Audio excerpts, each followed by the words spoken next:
really making their way in for this important game. To say you win this match, it's a big step towards taking the series.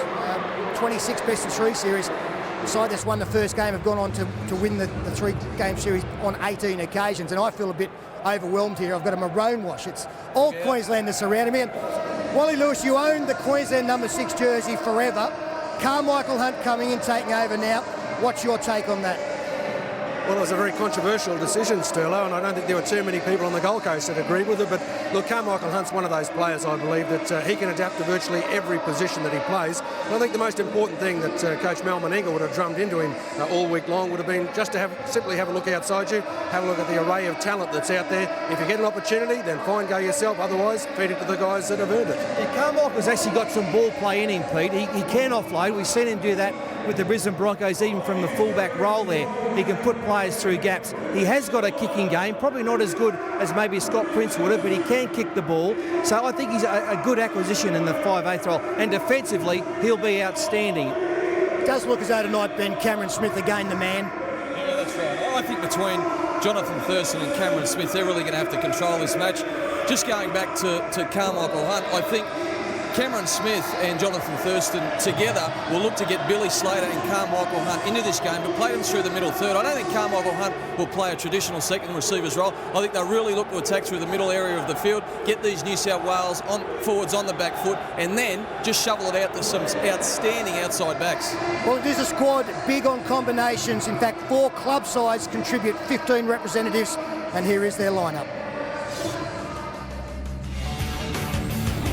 Billy Slater, Innisfail Brothers. Brent Tate, Redcliffe Dolphins. Israel Folau, Centenary Panthers. Greg Inglis, Barrel Tigers.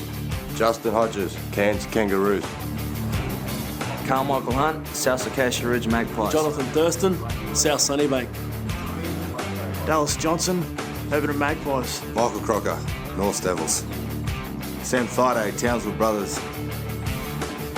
Cameron Smith, Logan Brothers. Carl Webb, Dalby Devils. Petro Sydney Receiver, Redcliffe Dolphins. PJ Marsh, Blackwater Crushers. Ben Hannett, Burleigh Bears. Nate Miles, Southern Suburbs. Jacob Lilliman, Richmond Tigers. Mal Meninga.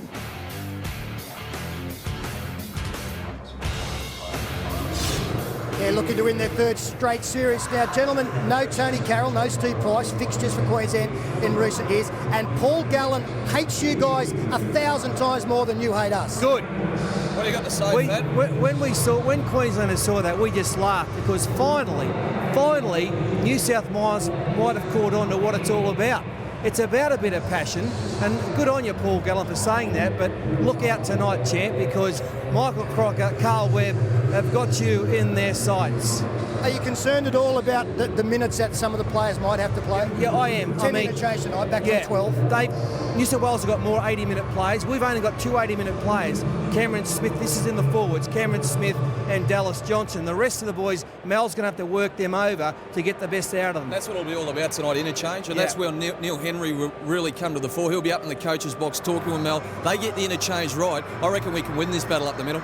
Well, New South Wales won the last game between them, 18 points to 4 in Game 3 last year. They have retained 8 of those players, and here is their squad.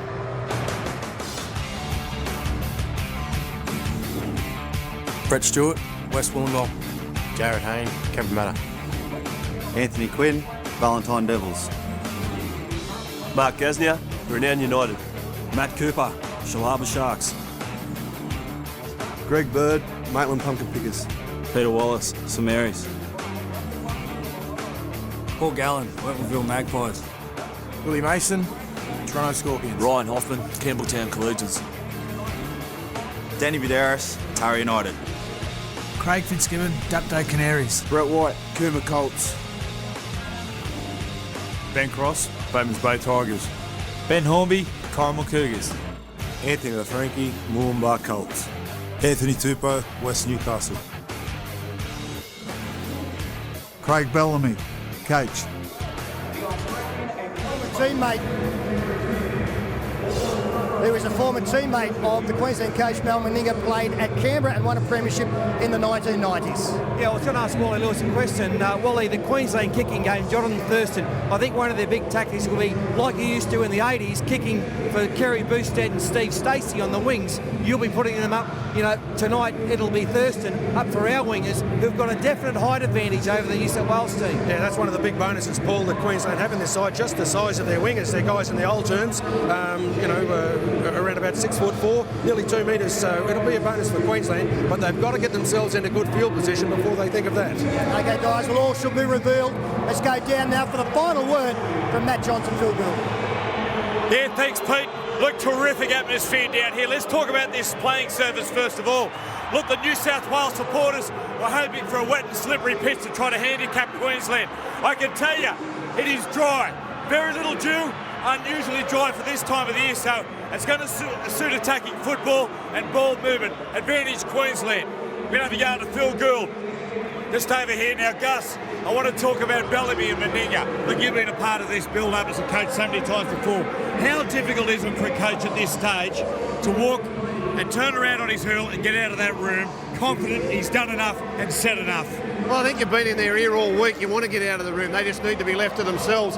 For a coach, his final words mightn't have a big bearing here, but I think they do at half-time. Craig Bellamy and Mel Meninga have really got to control their emotions and make sure they're telling them what they need to hear, not what they're actually feeling at the time. It's very, very important that the last words are very simple. Get out of their way, let them play. And how important is game one in the overall structure of this great concept? 75% of first game winners have gone on to win that series. Crowd is good, they're pumped, they're waiting for some